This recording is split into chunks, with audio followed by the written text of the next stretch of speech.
Authors Over 50, Writing in Life's Sweetest Third. Authors Over 50's weekly podcast celebrates writers and their journeys to publication.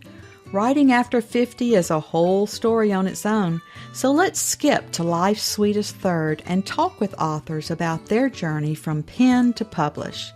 Welcome, I'm Julia Daly, your host, and I invite you to listen to interviews with writers who've achieved their goal of publishing a book just later in life. We've seen award lists for under 30 or under 40, but I've yet to see lists for those who've achieved a significant milestone of their own, launching a new career and publishing their first book after the age of 50. We will hear about these authors' inspirations, struggles, strategies, and the smell of that first book. These writers' journeys inspire me because I'm one of them.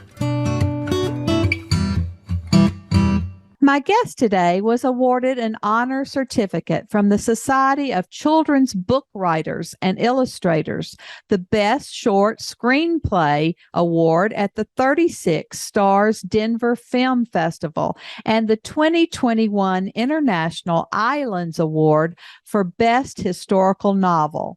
He is the author of novels After Pearl, Yesteryear, Rook, and the short story collection Muscle Cars.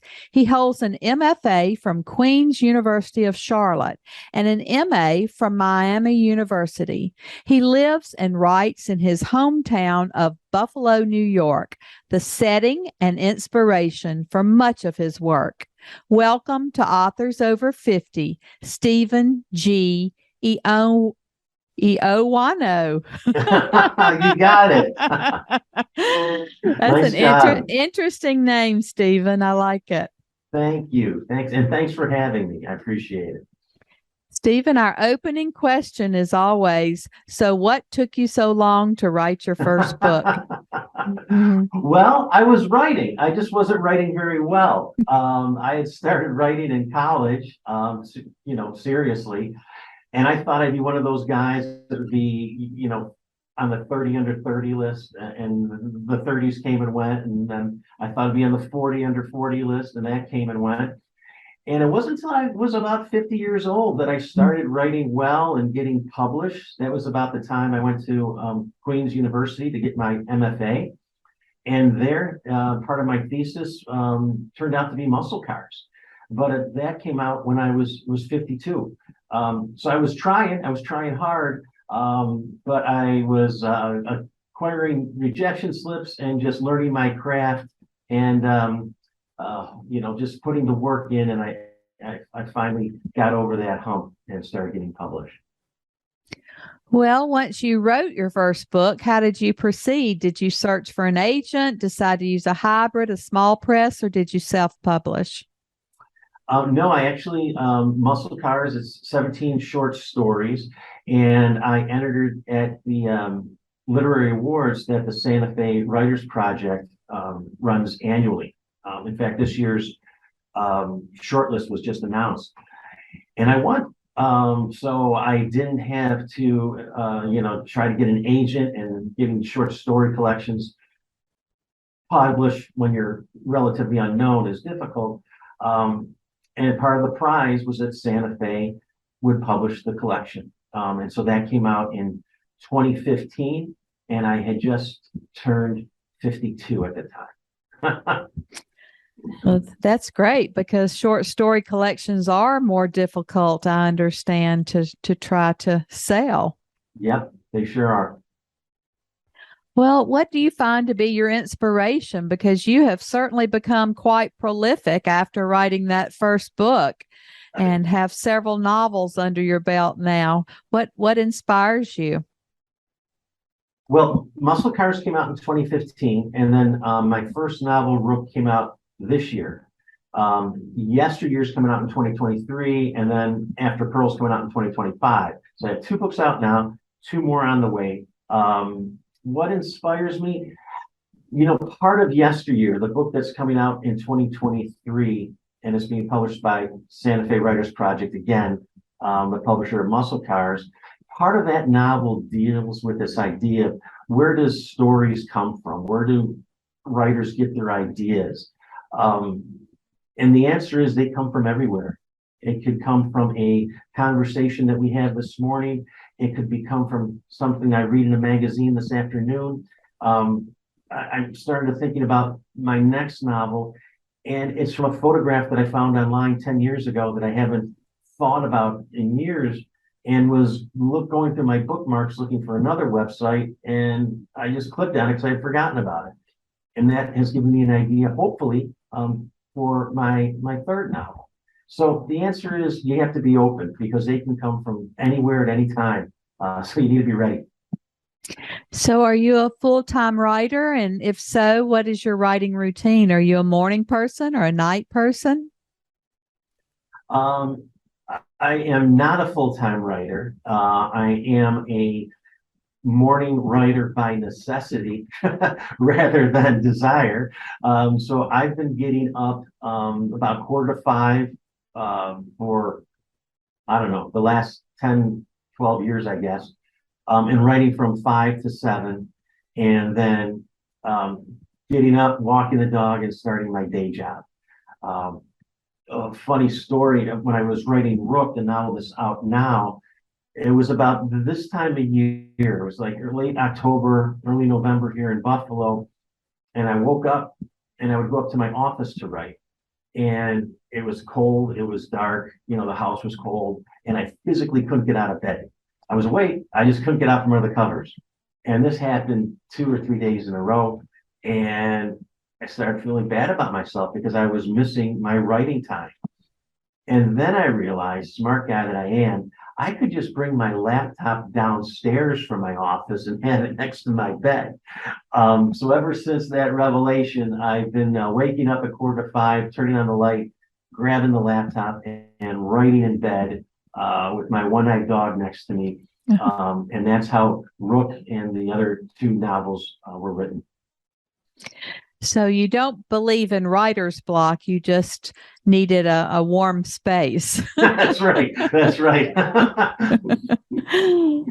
Can you describe the editing process that you use for each of your books? Yeah, and they're all the same. A lot of advice I had given was, just write it all down, write fast, just get it all down on paper. And I can't do that. So I'm one of those people that go over the sentences, even if it's the first draft, over and over and over them. I read them aloud. I'm speaking them aloud. I'm talking out loud when I'm writing. And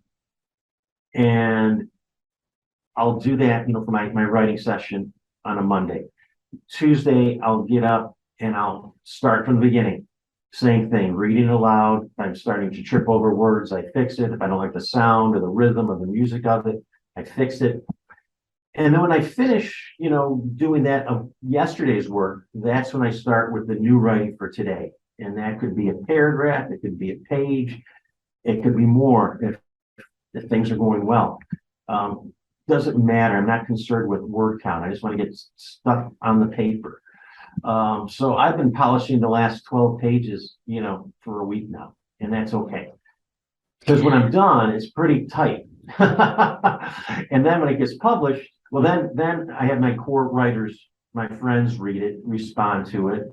And then when it finally gets to the publisher, then an editor is assigned. And mostly it hasn't been any structural editing. It's just been, really sentence polishing at that point. Well, that's probably most efficient. I did the same for my first book and went back and forth and edited every single day. But I tried NaNoWriMo. I don't know if you've ever tried that. National Novel Writing Month in November. And that was a new experience for me, where you have to get 1,667 words a day on paper. So you are just furiously putting the words out there and not worrying about punctuation or anything else.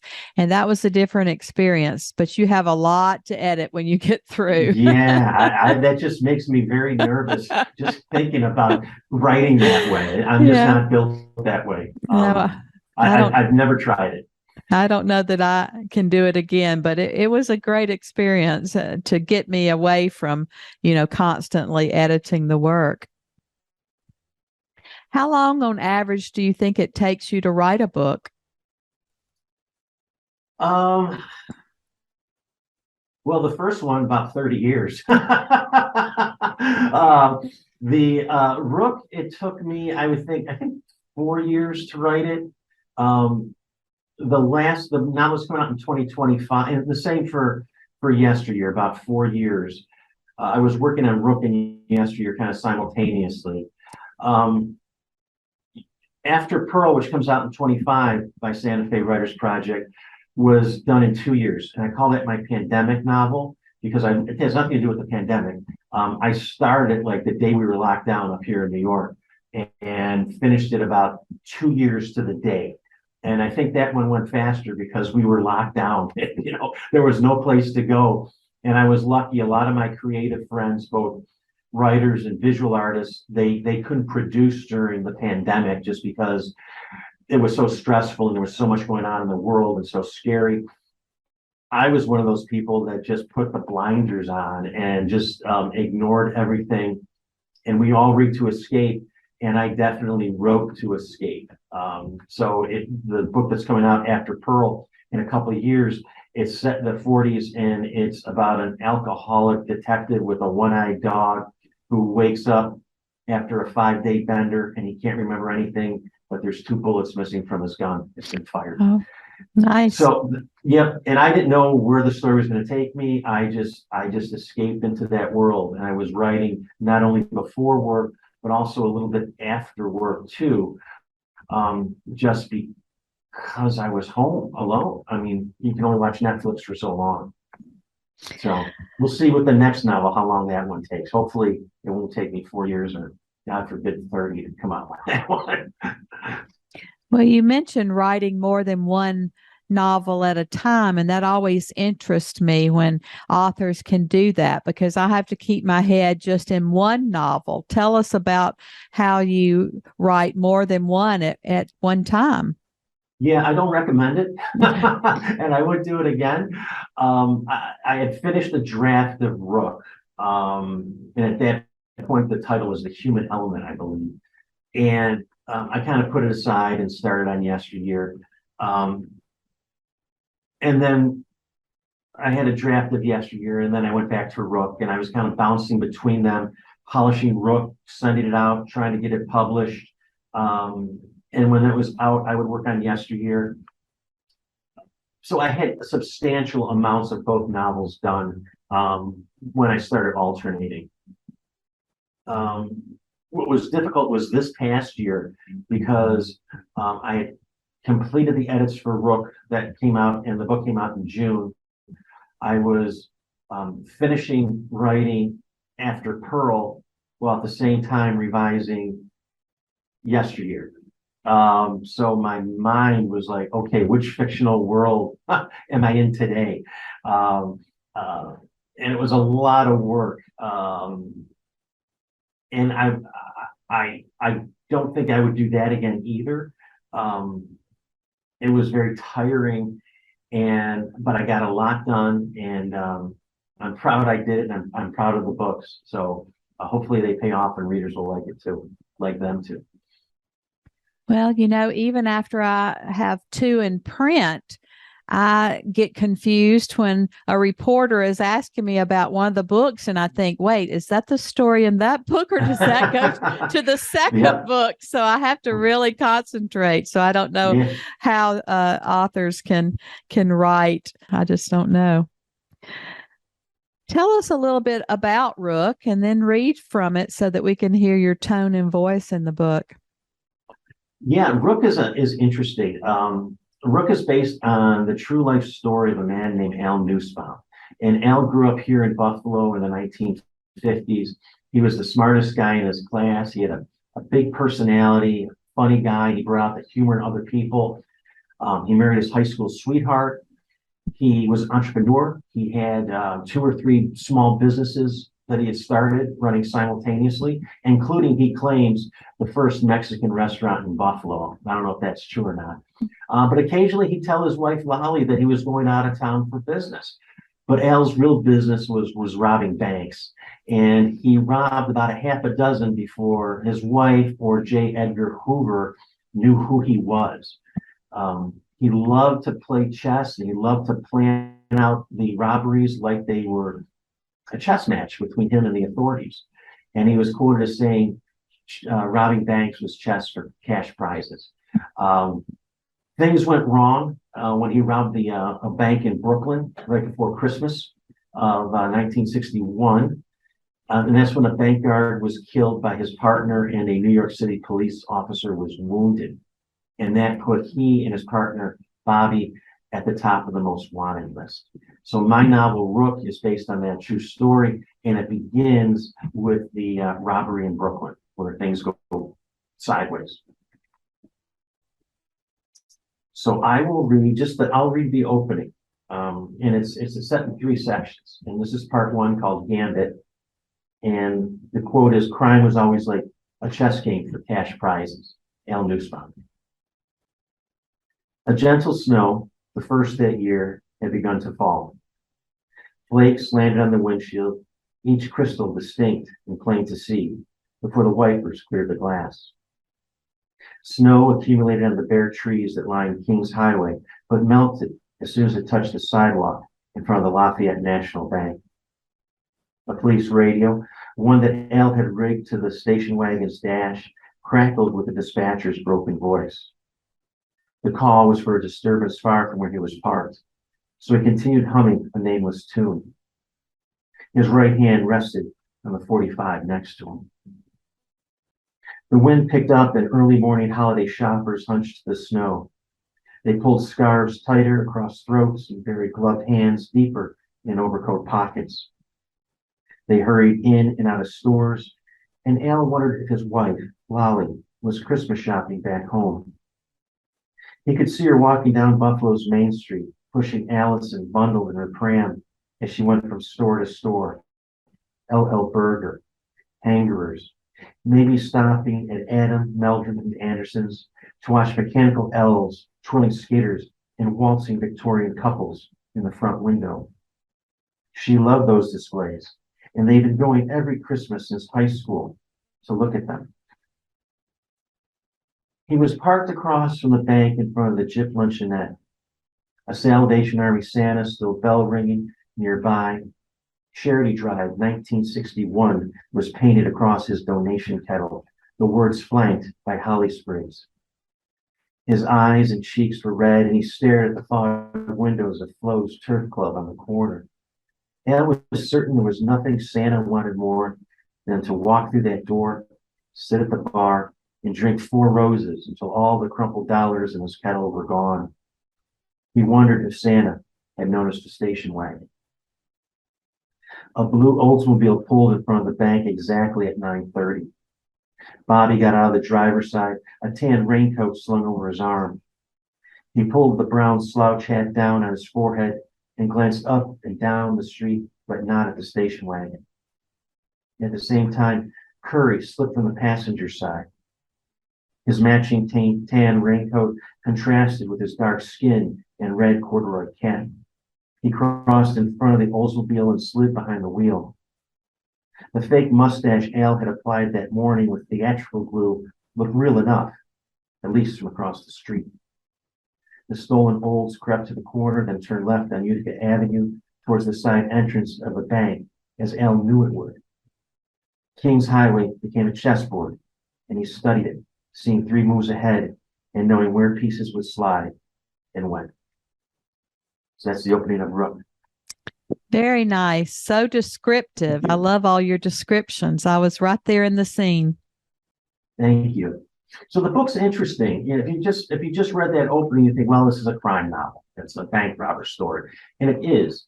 But when Al had to go on the run and he left his wife and his infant daughter behind, I was really fascinated with Lolly, his wife's stories too, because here's this 23-year-old woman, the same age as my daughter right now, who all of a sudden had no clue about this. Her marriage has imploded.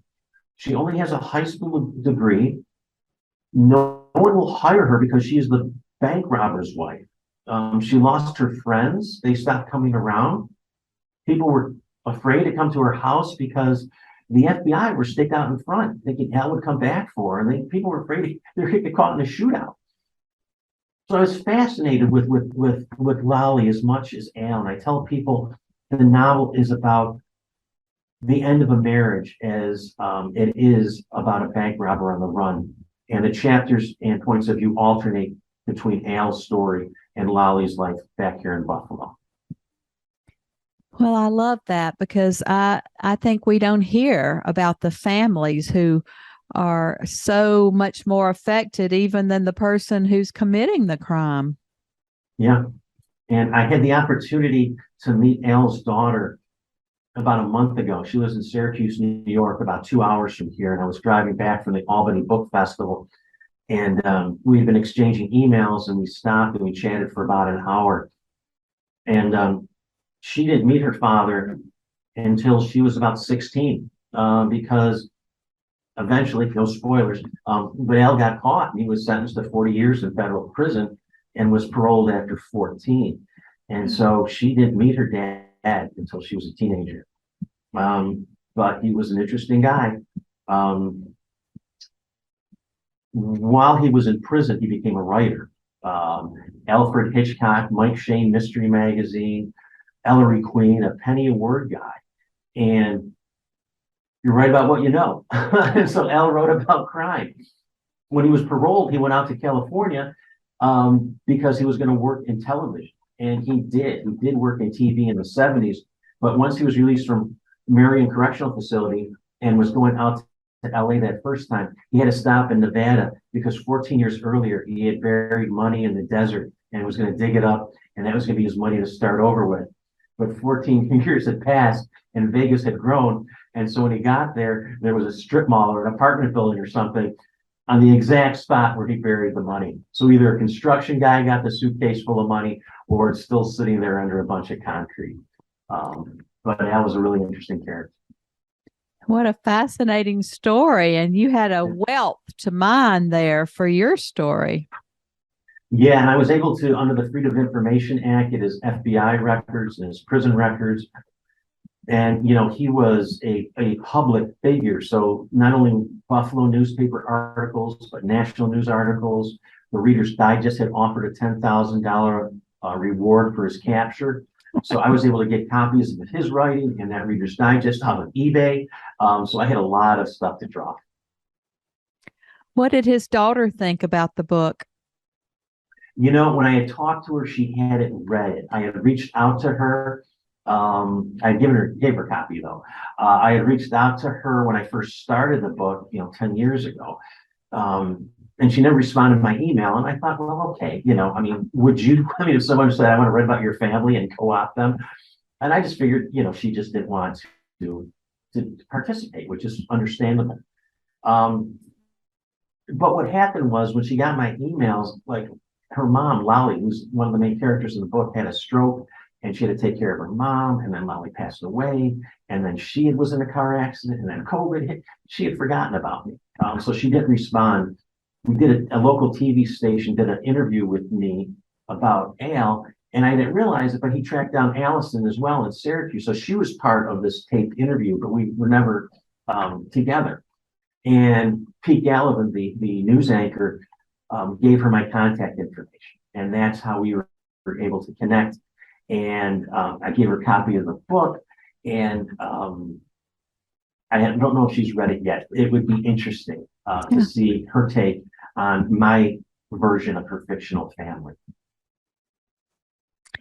Well, what about publicity? Have you found anything that worked or didn't work to promote your book? Yeah, and I was a lot smarter this time I was when Muscle Cars came out. Muscle Cars was the first book, and I really didn't know what I was doing. And publishers will only help you so much. So the burden is really on the author to promote their work. And I really didn't get that when Muscle Cars came out. So I was determined to do better this time. So I started ahead of time, 6 to 8 months. And one of the things I found that was really helpful, I think, is I reached out to book clubs, either book clubs associated with bookstores, or libraries, um, or through various crime organizations, not the real crime organizations, but crime fiction readers groups. And so I compiled a Excel spreadsheet of I don't know how many, and just wrote emails to every single one of them on my list. Happy to show up in person if you're meeting back in person and it's driving distance, or through Zoom like we're talking today. And so I got a good response with that. And if you figure you have a book club that is inviting you to come, you're guaranteed that they're going to buy, 8 to 12 books. And you may not get that if you have a book event at a bookstore, especially if it's an out-of-town bookstore where you're not well known. So that was one of the things I tried this year with Rook that I didn't do with Muscle Cars, and that seemed to work very well. In fact, I have one Thursday night that I'm doing. And then the following weekend, I'm going to Auburn, which is just, again, a couple hours from here, and doing one of a book club there as well. So yeah, I think book clubs is something that I stumbled upon that really worked out well for Rook, I think. I think that's the one good thing that's come out of the pandemic is I didn't even know what Zoom was until the pandemic, and we started having all these meetings on Zoom, and now you can Zoom into anyone's living room and, as you said, conduct a book club meeting with them. And I've loved being all around the country doing that. Yeah, it's great. Yeah, it really opens up more markets than you couldn't touch otherwise. Well, did you complete all of your research about Al before you began writing, or did you do it as you went along? Yeah, I did it all before, and I didn't have like a drop dead date. Like I'm going to do all my research until November 1st and then start writing. Because you know how it is when you do research, you find one article and you read it and it references another article or another person or another book. And so you track that down and that leads to something else. I just researched until I felt full, is the only way I can explain it. Until I felt full that I knew enough about Al and Lolly's story that I could sit down and start writing a draft of it. So once I started writing, I would go back and revisit my notes, revisit the articles, but the research part was done before I started. And the same thing with Yesteryear as well. That was the novel that's coming out next year that I mentioned was about the creative process. And the creative process that I'm fictionalizing is the story of Franz Stryker, who was another historical figure. He's the man who created the Lone Ranger and the Green Hornet for radio here in Buffalo in the 1930s. And I did the same thing. I researched early radio. I researched Fran's story. I was very lucky that the University of Buffalo, when Fran passed away way too early in his early 60s in a car crash, his estate donated all his papers to the University of Buffalo. So I could go there and hold the Lone Ranger scripts from 1932 with white gloves on, and see his Remington 16 typewriter and go through the letters. And I did the same thing. I did all that type of research till I felt full and was ready to begin. That's so inspiring. And to think about sitting there and having those original papers in front of you, that's got to be very inspiring. I was talking to another writer here, and when she was in college at UB, University of Buffalo, they had Franz. He always liked Remington 16 typewriters. That's all he would type on. And they had it. She worked in the special collections as a student intern, and she would always walk by, and when no one was looking, it was on display. She would touch it for inspiration because she was in the creative writing program at that time. So that old typewriter inspired at least two Buffalo writers. Well, we lived around the corner from Eudora Welty's home in Jackson, Mississippi. And every time I would walk by there, I would just think, maybe by osmosis, I'm going to pick up something, Exactly. some vibes from her house. Something in the air, man. Just grab it if it's there. Mm-hmm. Well, Stephen, our last interview question is always the same. Our writers over 50 are so unique. Do you have any advice for writers 50 and above? Well, we've made it this far, so don't stop. Even if you haven't been published, you just don't know if the next short story or the next novel or the next play or poem is going to fall across the right desk at the right time in front of an agent or writer. So it took a long time for me to get here. And if there's one thing I'm proud of besides the work, it's the fact that I didn't quit. So I would say persevere, keep trying, keep getting up and writing, because you just never know when it's going to hit, and you got to be ready for it. Well, that's great advice. And I thank you so much for being with us today. You're writing some really intriguing stories, and we look forward to reading them and seeing what you have next coming up. You seem to have planned several years out, so we'll follow your career. And we're now proud to say you're one of our authors over 50. All right. Thanks so much for having me. I appreciate it. Thank you for joining us today. Please look for Authors Over 50 every Thursday, when we will have conversations with accomplished debut novelists over the age of 50. Please subscribe and share with a friend. And check out my own publication journey after 50 at www.juliadaily, that's DAILY, like dailynewspaper.com. Until next time, keep reading and writing. And remember, it's never too late to fulfill a dream in life's sweetest third.